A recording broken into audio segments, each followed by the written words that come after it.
Hello, I'm Jackie Seneschal, a member of the Events Committee for the Historical Society.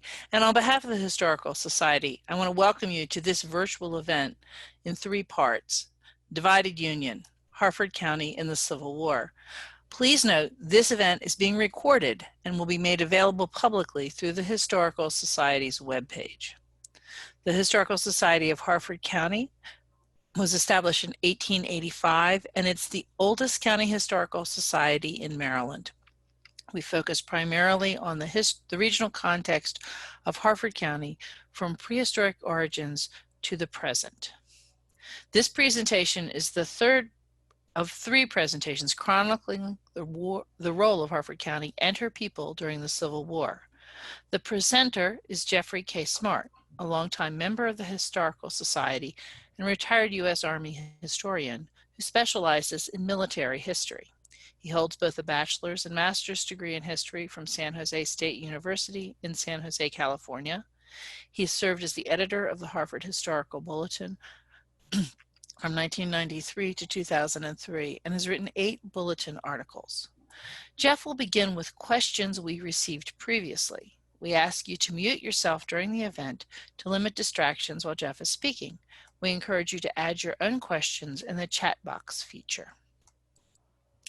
We received a number of questions before this broadcast, and the first that we received was in reference to Harford County's impact on families, or the Civil War's impact on families in the Harford County. Specifically, the questioner asked about a Dr. Richard Meacham, who was physician for the Pleasantville area from 1830 to 1870.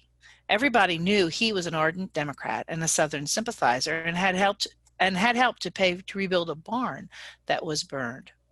Interestingly, his only son, Dr. Abel Frank Meacham, was a major in the Union Army.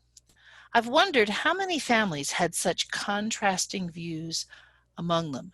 How common were these Union-Confederate splits among Harford Countyans?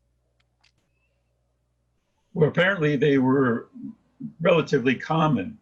And that was the most interesting thing, is that Harford County was a divided union. And there was a large proportion of the population were Democrats. And the Democrat Party kind of split apart and became known as the ones who supported the Lincoln administration, or the Union became the Unionists. And then the ones who support the establishment of the Confederacy and the discontinuance of the war were known as the Peace Party. And these two groups were reflected in the families of Harford County, that often one member would support the Union side and one would support the secessionist Confederate side. And yes, there was a lot of families. I don't know if I could tell you the specific number, but I can give you some examples. One of the ones that is most prominent is the Booth family. Edwin Booth remained staunchly supporting of the Union, and of course John Wilkes Booth did not. He was a secessionist in favor of that, although he never did join the Confederate Army. But he definitely had Southern sympathies throughout the war. Other families included the Webster family. They had a son in the Union Army, and John Adams Webster, who was the father, who was the famous War of 1812 soldier, had 2 daughters who married into families that were involved with the Confederacy, including William R. Bazell and his wife Margaret Webster, and then also Frank Bond. So there was many divided families. Another one, for example, was the Jarretts from Jarrettsville. You have Martin and James. Martin was a Confederate and James was a Union. And there's other examples of that. So it was an extremely trying time. And we have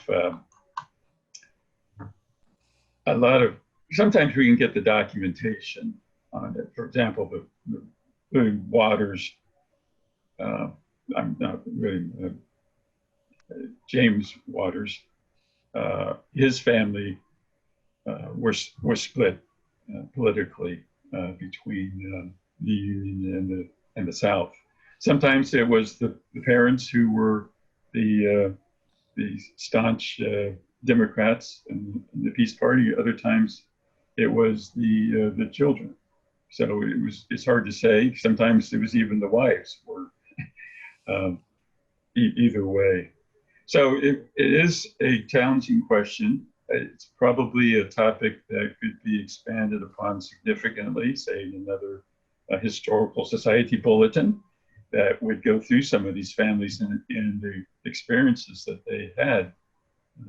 Sometimes that was carried over long after the war. That it was a broken relationship because of which side the family member served on or believed in. So yes, there was many families that had stories of members supporting different sides of the Civil War. And that's, of course, why we call it the divided Union. It's another set of questions was related to Herman Stump. You mentioned him he was mentioned a couple different times in the presentations as a key figure among Harford County's Confederate sympathizers. What made him such a significant leader that the Union tried repeatedly to arrest him? Well, Herman Stump is one of the more colorful characters of Harford County, and it started really during the Civil War. He was born in 1837 and was the son of John Wilson Stump. And for those of you who reviewed the slideshows, you will see that he's also the brother of Priscilla Stump Griffith, the Southern sympathizer, writer of extensive diaries on what it was like to be in Harford County during the Civil War.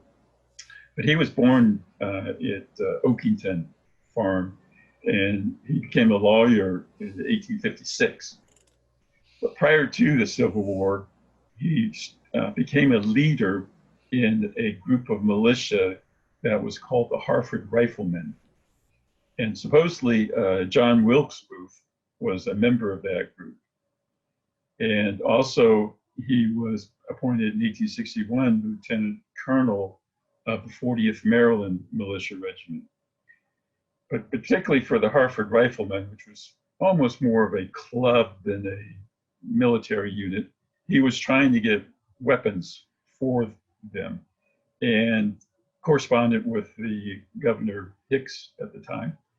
And when the Civil War broke out and the local Harford County started burning bridges, railroad bridges, he, being an ardent Southern Democrat or Peace Party Democrat, was supposedly blocked from participating in some of that bridge burning, although he may have participated in the April 21st, 1861, what we call the second bridge burning.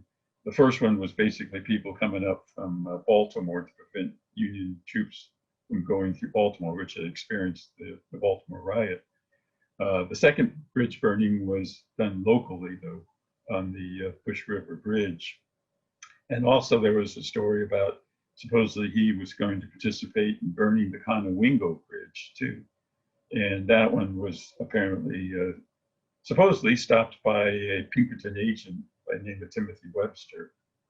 So when the Union troops moved into Harford County after these bridge burnings to protect the bridges, repair them, and get the railroad traffic moving again on it, one of the things they did was to send Union troops into Harford County, particularly into Bel Air.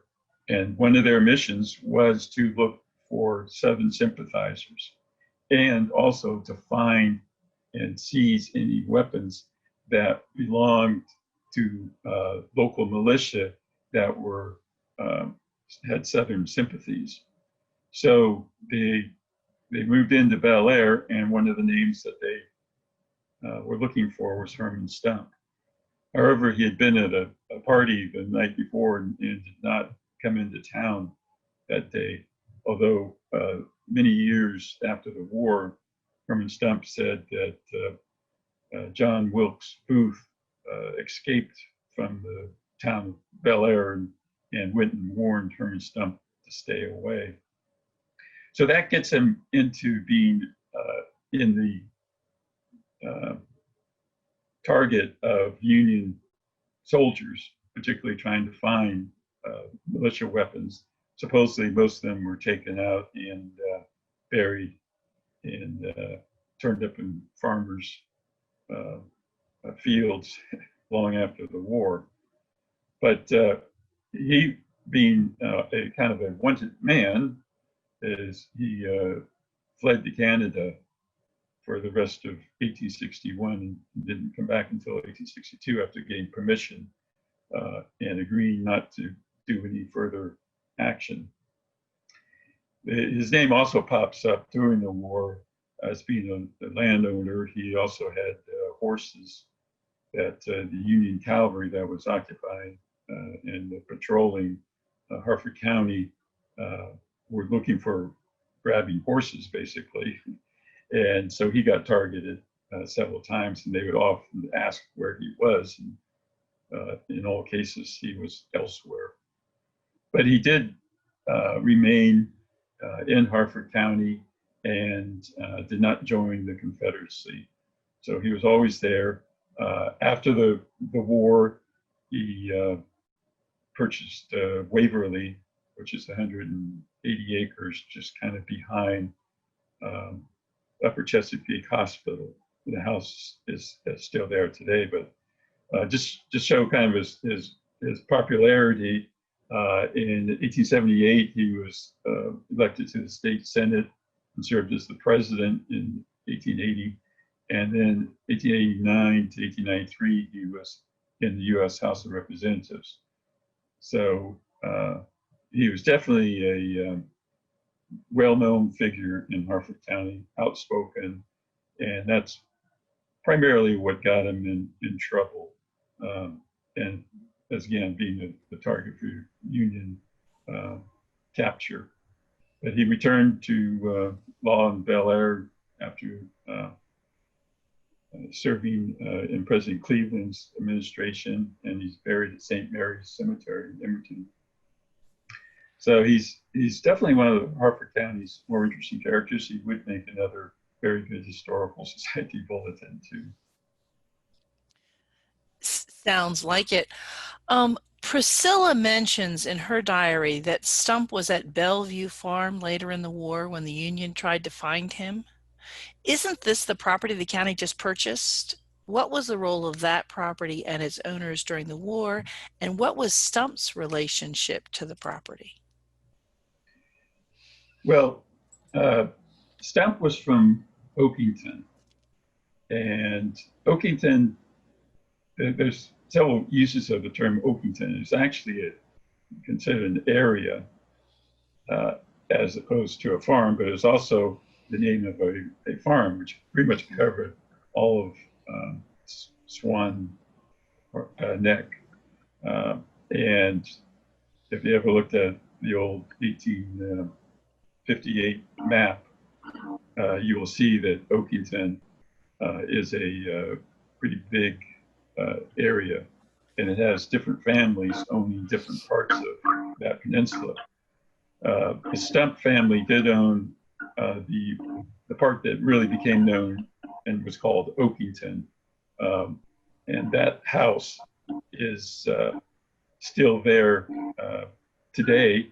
It was purchased in 1935 by Senator Bill Tidings, and then in 1980s it was sold to Father Martin Ashley's addiction treatment facility that's still there today. So that house is still there today. But other parts of the peninsula were not really part of the Oakington farm, which includes Bellevue Farm, which is between what's now today known as the Tidies Park, which included the Oakington House of Stump, and also an area called Swan Harbor Farm.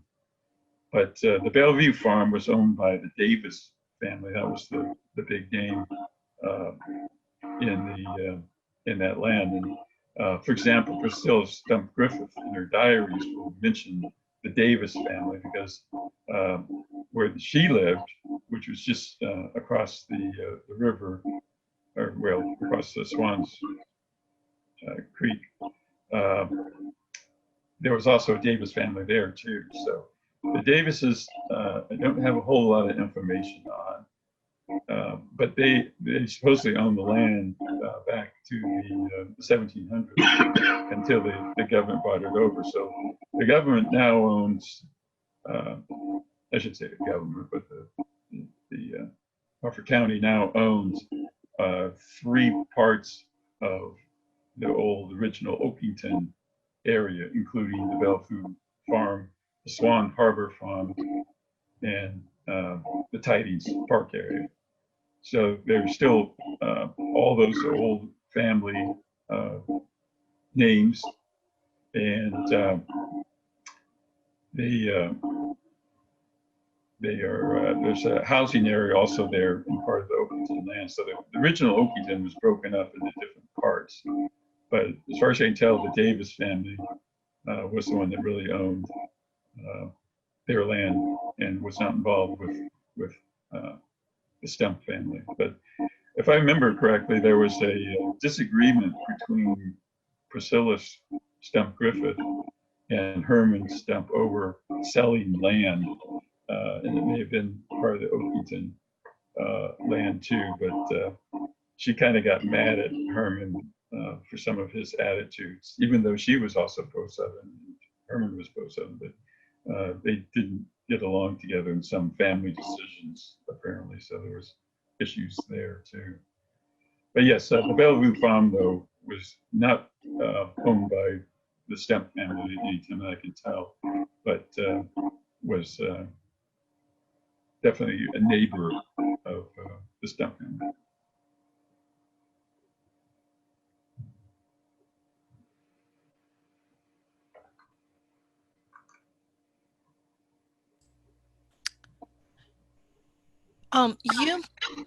You made some mention of the Underground Railroad in Harford County during the presentation. Can you talk a little bit more about that activity before and during the war? The Underground Railroad is another one of those enormous topics that definitely deserves additional research. Part of the problem with researching the Underground Railroad is that, of course, it's not has nothing to do with a railroad in the sense of trains or anything. It has to do with communications lines that would help enslaved people from the South get to the North where they could be free. But because that was illegal activity to do that, to flee, and also it was illegal to support the freedom of African-American enslaved people, there's very little documentation. It was secret, and you could, under the Fugitive Slave Act of 1850, you could be arrested and condemned if you supported that Underground Railroad. So most of the documentation is rather limited, but there are a few family stories that have been passed down.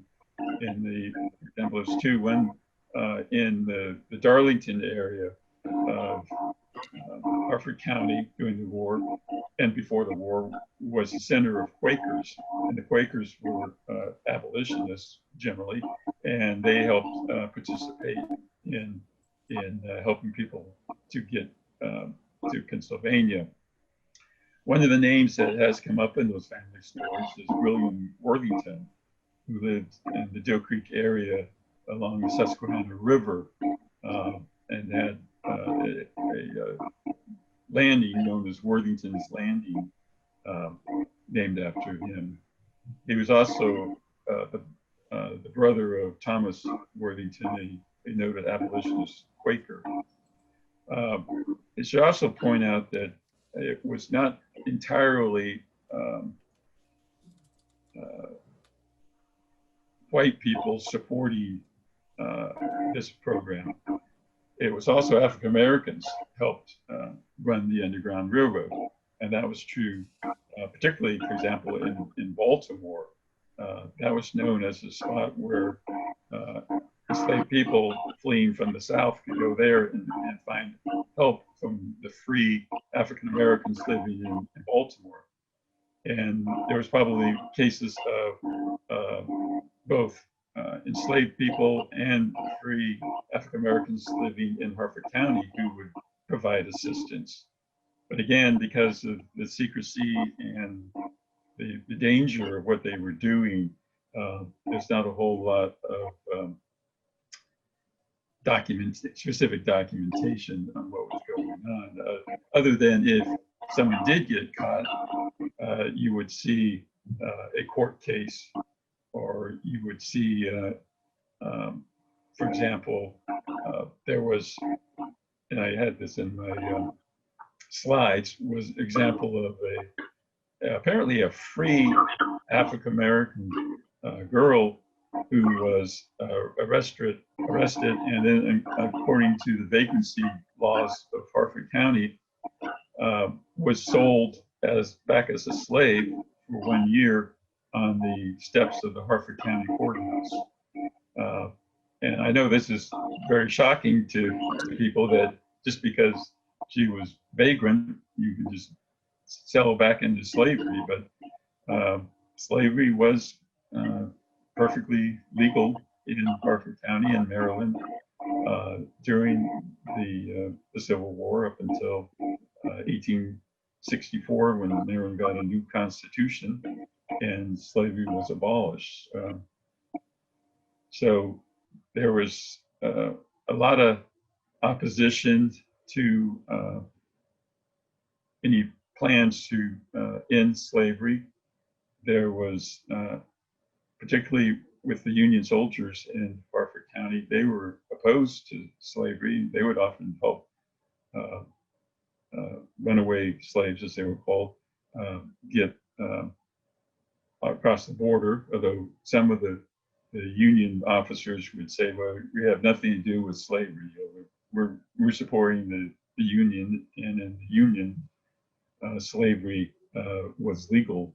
And of course, it's mentioned in the Constitution even at the time. So it was very complicated on that. But yes, Harford County did play a role in the Underground Railroad, particularly because there was location along the Susquehanna River and the railroad, and also being close to the Pennsylvania border. So we were strategically placed to help with the Underground Railroad. You mentioned in fact, you rely a lot on the contents of the diary of Priscilla's diary. Does the Historical Society have other diaries of folks, perhaps on the Union side, that might also help us get a researcher get more information and a better insight into how the Civil War affected folks in Harford County?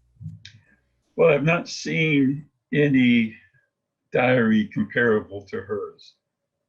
Hers is multi-volume. The little books, very nicely written, although sometimes they're hard to read or handwriting, but it's kind of small. But each day she would write down her thoughts. She would mix in political, national news with, local news. Like she planted tobacco this day. How many plants she planted, and her stove burned out, so or quit working. So she was waiting for a stove and was hoping railroad bridges would be repaired quickly so she could get her stove, that kind of thing. But I haven't seen anything like her diaries. But there are other accounts, some of them not necessarily the Historical Society, but the Maryland Historical Society, for example. And one of the ones that they have, it's not really a diary, though they're letters, but they read almost as a diary. That was Harriet Archer Williams. And of course, the Archer family is a big name in Harford County. But her husband was a Union naval officer. So she wrote these pretty extensive letters to him describing what was going on, some of the issues. She was supportive of the Union, and her cousins, though, were the Archers who were in the Confederate Army, Robert Archer, for example. And that was an issue. But she, for example, after the end of the war, when he came back, Robert Archer came back to Harford County, there was some question and concern between the two of them how they would interact, because in effect, the Confederate cousin was fighting her husband, the Union naval officer. So there was some question. Apparently, nothing developed, and they pretty much accepted, I guess, each other. But that was another example of a divided family, was the Archers. So there's a lot of letters and correspondence during the Civil War that help a little bit. Mentioning the Archers, James J. Archer, the Confederate general who died during the war after being captured at Gettysburg. He wrote some pretty good extensive letters, and most of them are in Maryland Historical Society. And they're kind of a almost day-to-day feel to them. Most of the time he's telling about his prison experiences. But so you may not have a nice extensive diary, one diary book for each year like Priscilla does, but you will see correspondence that when you put them all together from different sources, the military records, personal letters, you can get pretty close to having a pretty good description of some of the lives of these people while they were in the war. It's just, I don't know of anything extensive as hers, because each volume was 1 year of events. And the only time she quit writing for a while was in 1865 when her husband passed away. And so she didn't write anything for those days. But combine that with the local newspapers like the Aegis and the Northern American, National American, that had personal stories in them sometimes, and letters from the front, that kind of stuff. There's a pretty good, surprisingly amount of correspondence related to the Civil War in Harford County. So you just have to find them all and use them.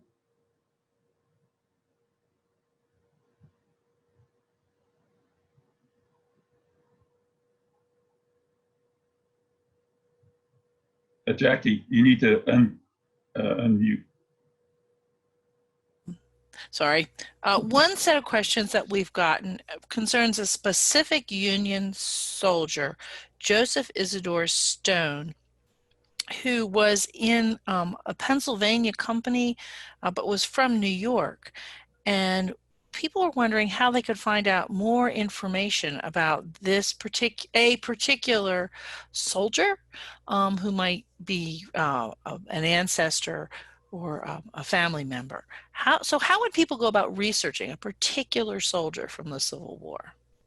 That's always a challenge in some cases, and it's really simple in other cases. There are so many new digitized websites now that really help out.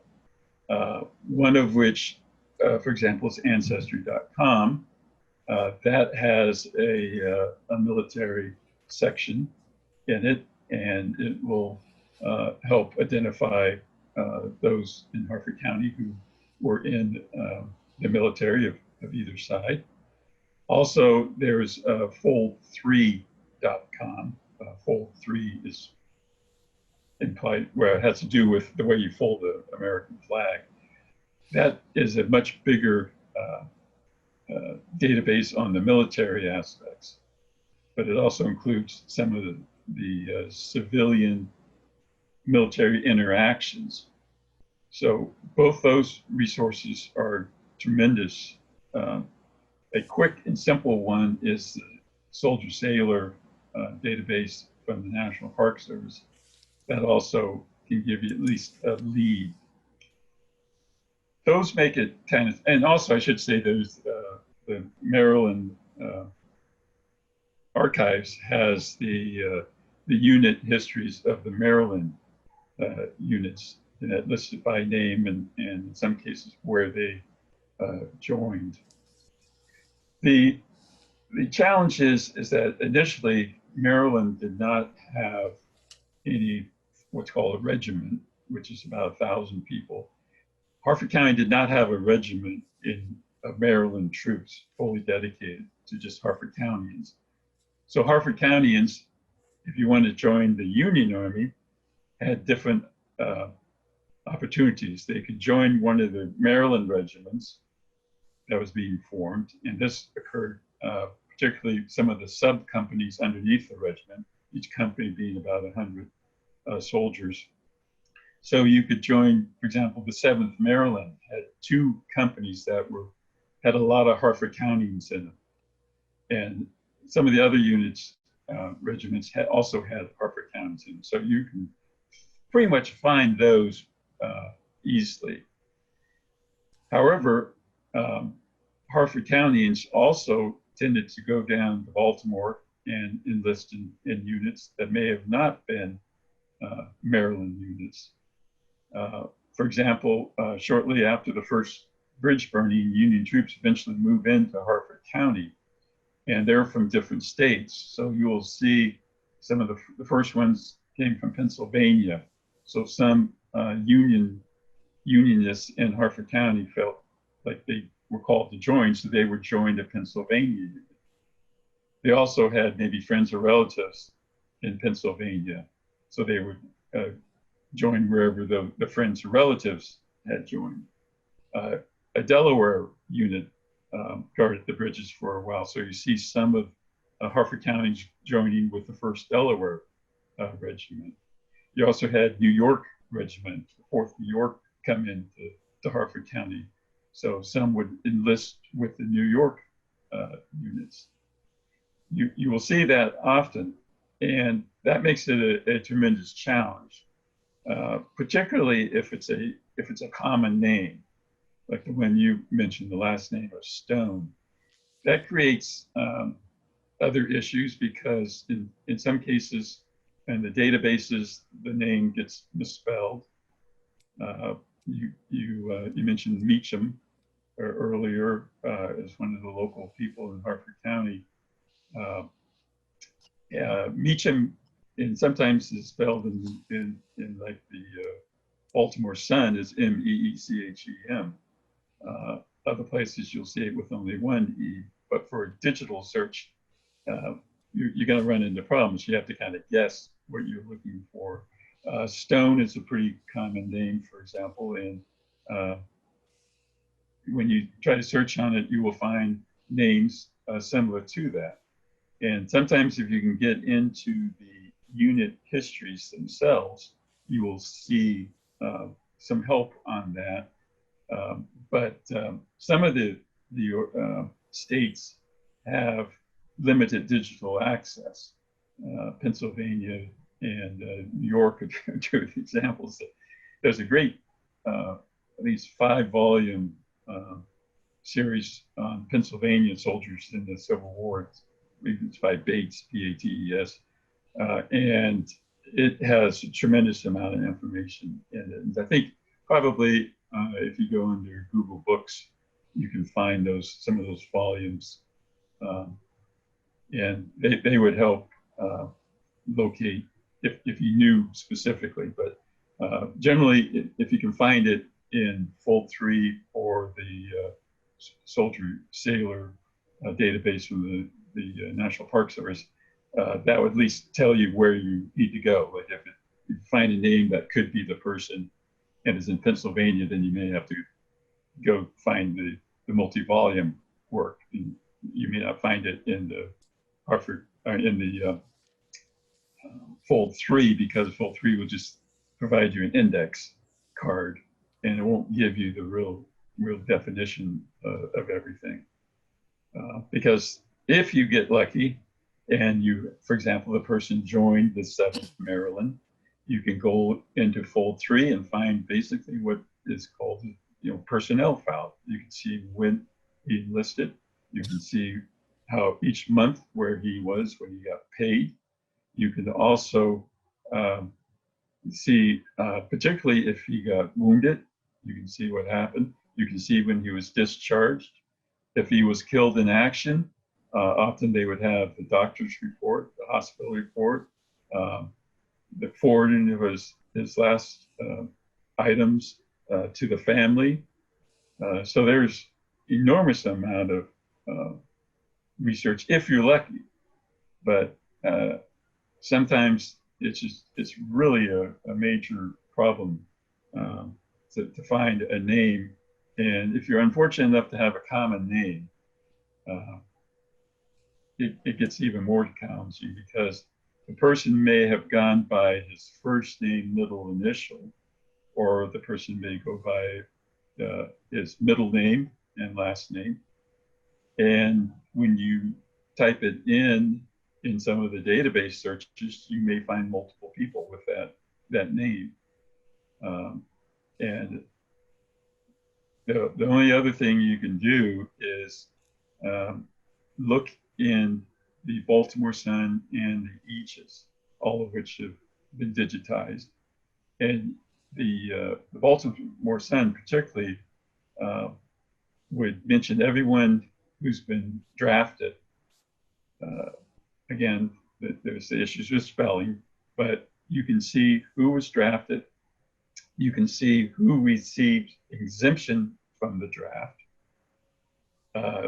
And the Aegis, I think, also has, Ancestry.com has the enrollment books for Harford County. So you can actually go into Ancestry and see the original enrollment books, because that was the first step, really. If you were eligible for the draft, you were required to enroll, and they would write your name, where you're from, your age, just one line of basic information. Then, once you were enrolled, you could provide an exemption at some point. You could also, if you did get drafted, you could provide for a substitute, and a lot of those records or information will pop up in the newspapers saying who ended up actually being drafted. And then it gets kind of complicated also, because you have various types of drafts. The militia draft was a little bit more complicated, because they gave you choices of, if you were willing to enlist in a regular unit, not a militia unit, you could then be dropped from the draft, but you had to agree to serve in that unit. So it requires a lot of research to find your family members, and sometimes you just can't find them. An example would be Isaac Webster, who was the youngest son of John Allen Webster. Apparently was in the Union Army, and I've not been able to find any information on him or where he was or anything, but his obituary appeared in the newspaper and said he had died doing just outside of of Richmond during the Peninsula Campaign. But Harford County Historical Society has a letter concerning the efforts to find him when he was sick because he died of typhoid fever. And in that letter, it mentions his sergeant helping him and someone else helping him. And when you search databases and the Pennsylvania multi-volume history of Pennsylvanians in the Civil War, those two names appear in the 62nd Pennsylvania Regiment, but that Isaac Webster does not appear in there. So that would be my guess, because the 67th Pennsylvania was down in the Richmond area. But why he doesn't appear, I don't know yet. I haven't found it, but it does take a long time to research each name and try to figure out where they were and what they were, what unit they were assigned to. So there's multiple sources. There's a lot of books on the Civil War history, of course, multi-volumes of just about everything. And I mentioned earlier, Google Books. Google Books is a good source because many of the regimental histories from the Civil War were published in the late 1870s all the way up to 1900, or even a little bit after 1900. And a lot of those have been digitized now. You can go in there and do name searches on the whole database. There's also archives.com, which has similar stuff to Google Books that you can do searches on. So sometimes the one easy way to do it is just to run a Google search on a particular name. And sometimes you never know what you turn up. But as I mentioned earlier, you may have to try to guess what version of the name spelling or what version that the person used. Sometimes you can, particularly Harford County, and you can check the census for 1860 to see what name the person was using at that time. But even the census has different spellings, and they generally spelled it the way they thought it was pronounced. So it would, even that's a challenge. But normally you can find in just the real basic information when the person was born, and that might help a little bit in your search. But some of the names that people have sent in asking about, you'll find someone with that similar name in a particular unit, but the age is different. The person, as I mentioned earlier, a lot of Harford Counties went down to Baltimore to enlist, so it just says Baltimore. Some of if they did get into the military and they had a personnel file, that would say it was from Harford County, the person was from Harford County, perhaps. But if they didn't know where the person was from, you just enlist it in Baltimore, then they put it in Baltimore, which increases your chances of having people with the same multiple name throughout. So, but yes, it is surprising how much information is available on the Civil War, and particularly on the Civil War in Harford County.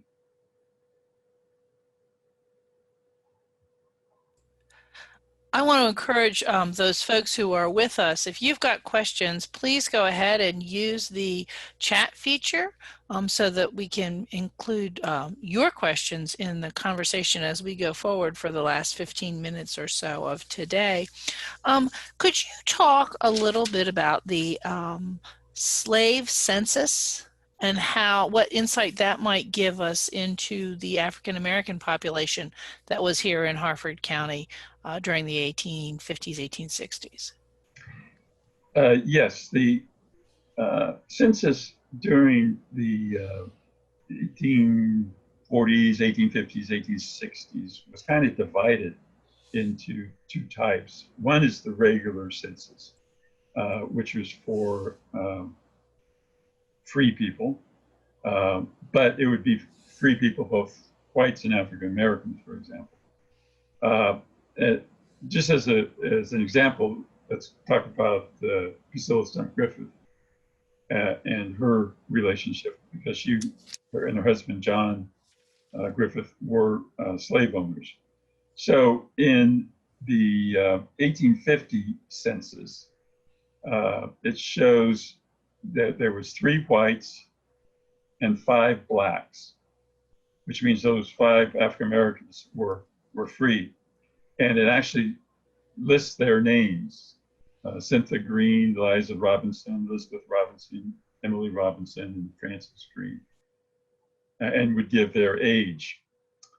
Now, the 1850 federal census slave schedules, which is different than the regular census, reported 4 male slaves belonging to John Griffith, gave their ages but no names. And that was the 1850 census? Yes, that's the 1850 census, and then the 1850 federal census slave schedules, both of which are available on Ancestry.com. And then in the 1860 federal census, it shows the 3 members, because there was Priscilla, John, and their daughter. And then it shows one Christina Wagner, who was age 12, born in Germany. I don't really know what that purpose was, but she was slaving with them. Then the 1860 federal census slave schedule reported 3 male slaves, age 45, 50, and 55, with no names, which is kind of interesting because the ages of these slaves was pretty high. You would think that you would want young male workers, particularly for farming, because they were tobacco farmers and other items. But the 1850 census slave schedule showed ages 52, 55, 60, and only one was 38. So these are a lot older people. One issue on the slave schedules and ownership was that slaves being property at that time, of course, could be owned by one person but rented out to another person. They did this often depending upon the needs. So a owner with 50 slaves gets an offer from someone else, can I borrow 2 or 3 slaves just for this one project or something, or for harvest time. And so the slave would still be owned by the original owner, but it would be controlled, or he would be controlled by the renter, I guess you can kind of say. So sometimes the mere presence of a slave doesn't necessarily mean the person is a slave owner, which further complicates the issue, because they may be someone else's slave that they are using as a field hand or assistant.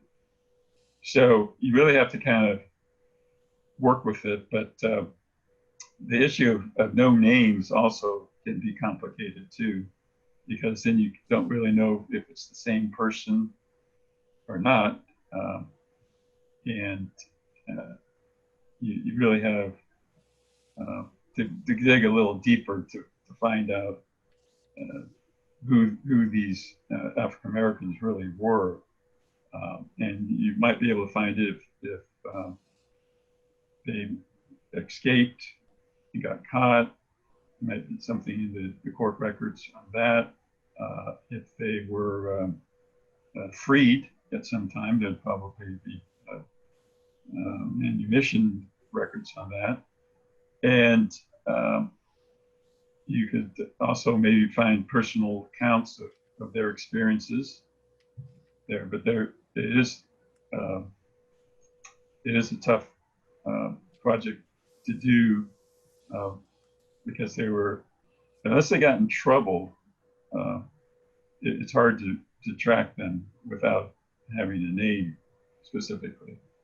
Now, some of them I was noticing after the war, um, they continue to work on the farm, and that's when then they will appear on the census as being freed.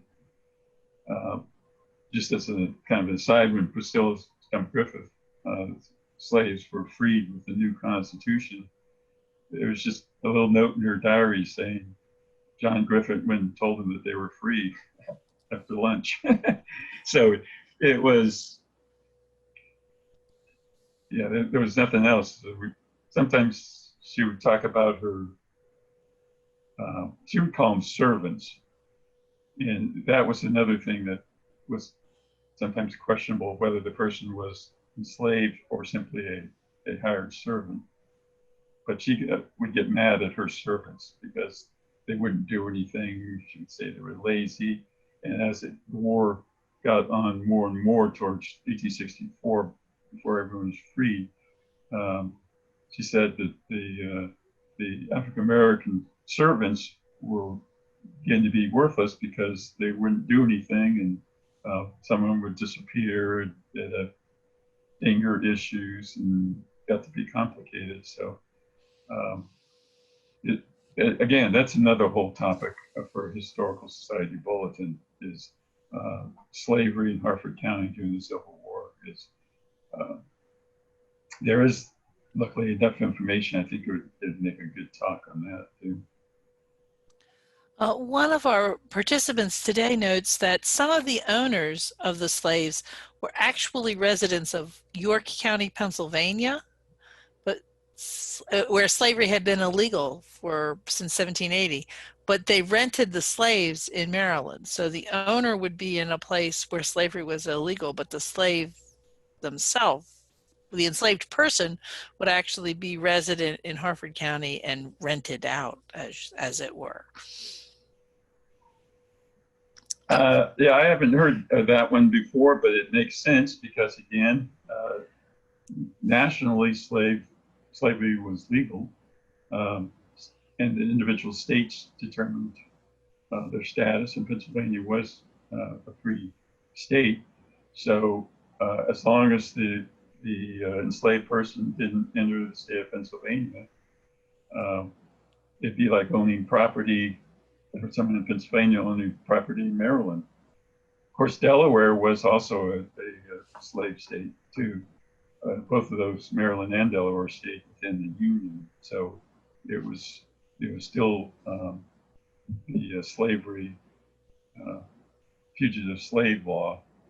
So it'd probably be a bit of a challenge. But yes, as I said before, that there were slaves who were rented out to a different location than the owner of the slave, and there was sometimes you might be able to see a written agreement in the county records about that arrangement too. Uh, so yes, it wouldn't surprise me, at least I just haven't come across that particular example, but yes, they did rent out slaves. Who owned them? You know, they could be from any surrounding state, literally wherever they were, the slave owner actually lived. But yeah, I haven't really heard about someone in, for example, Pennsylvania owning slaves and having them located in Maryland, but it wouldn't surprise me. And finally, to round out our discussions, can you talk a little bit about what happened after the war was over and soldiers from both sides came back? What was Harford County like then? How did people in Harford County get along after the war was over? That's another big topic too, uh, because it went on for 40, 50 years after the Civil War ended. You had a situation where you where Marylanders divided up, and some went south because initially Maryland did not have any Confederate military units. So many of the Confederates had to go into, for example, Virginia and join up in Virginia units. Only a little later, after the start of the war, did we begin to see a few Maryland units in the Confederate Army. And most of the Marylanders tried to get into those units. And some of those units, for example, were involved in the 1864 Gilmore raid into Harford County. Other Confederates, like James J. Archer, the general, happened to be in the U.S. military at the end of the war and resigned his position and ended up commanding some Texas troops and Tennessee troops. And so the Confederates, Harford County Confederates, were in many different units. So when those units were ended at the end of the Civil War, and then they came home, and you also have at the same time those Union Harford Countyans coming back home, you would think that there would be a big problem. And in fact, right after Lincoln's assassination, several of the papers had articles about Unionists in Harford County. One, for example, was in Havre de Grace saying, we don't want any of those Confederates coming back to our home, Havre de Grace, because of their treason, basically what they were accused of. And that we all swear, that we won't allow them to live and return here again. Others welcomed their relatives back and said, yeah, come on back, we understand. They also, one indication is that a lot went on in Reconstruction, even though Maryland did not secede from the Union, it basically still had to go through Reconstruction because of its mixture of former slaves joining the free African American population. And so that created a lot of issues too, because many Harford Countyans of African American persuasion had special units that they could volunteer for and did serve in the military. In fact, one of ours, African American soldiers who was mortally wounded in 1864, received the Medal of Honor, only one from Harford County that we know of. So they also faced still the same discrimination that they had faced before joining the military. But for example, most of the ones I've looked at, a couple of the ones I've looked at, you'll see them come back and take up their occupation, whether it's law or whatever, newspaper publication, whatever they were practicing, and then they were well received, because keep in mind that a lot of Harford Countyans who stayed at home during the Civil War were still Democratic and still the Peace Party. So they had Southern leanings or sympathizers. So they didn't mind when those Confederates came back. Example, James Waters, he was a Confederate cavalry soldier. He came back and immediately began practicing law. And by 1868, he was publishing the Harford Democrat, another newspaper. And then in 1871, he was elected judge of the circuit court for Harford County. And he didn't retire until 1903 from being a judge when he reached the age limit. Another one, Otho Scott Lee, was a Confederate soldier. He, 1865, returned to Bel Air, practiced law, became leading attorney of the county. Interesting enough, in 1867, he married the only child Priscilla and John Griffith, who's Sally Griffith. But by 1874, he was elected to the House of Delegates. 1876, he was on the staff of the governor of Maryland. So you'll see that they come back, and it looks like they're pretty much accepted. Now there is the story about James Waters and his brother. Their father wouldn't talk to him after the war,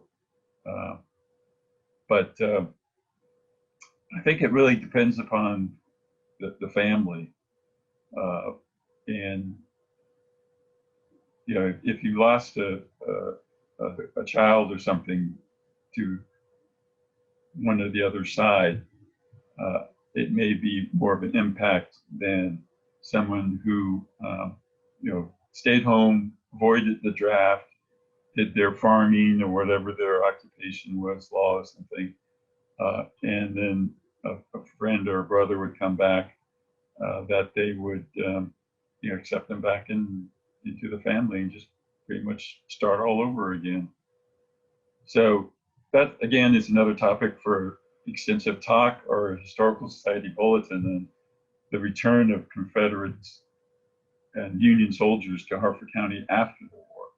And that, of course, continued a long time, as I said before, well into the early 1900s, trying to work out the discrimination laws, and also to make everyone treated fairly, and other issues. You mute, unmute. You've certainly given us a lot of food for thought, and given us some great ideas for additional research, because that's what happens. We certainly hope that those of you listening have enjoyed this presentation on Harford County's role in the Civil War. If you haven't already done so, we invite you to watch the presentations, part 1 and part 2, that are available on our website at www.harfordhistory.org. For more information on this topic, you can read the Harford Historical Bulletin articles authored by Jeff Smart, including a 3-part series on the Civil War in Harford County during 1861, a 2-part series on Harford County in the Civil War in 1862, and part 1 of Harford County in the Civil War in 1863. Jeff has also written a history of Edgewood Arsenal in World War I. You can purchase copies of these and other Harford historical bulletins through the Society's bookstore on our website. Thank you,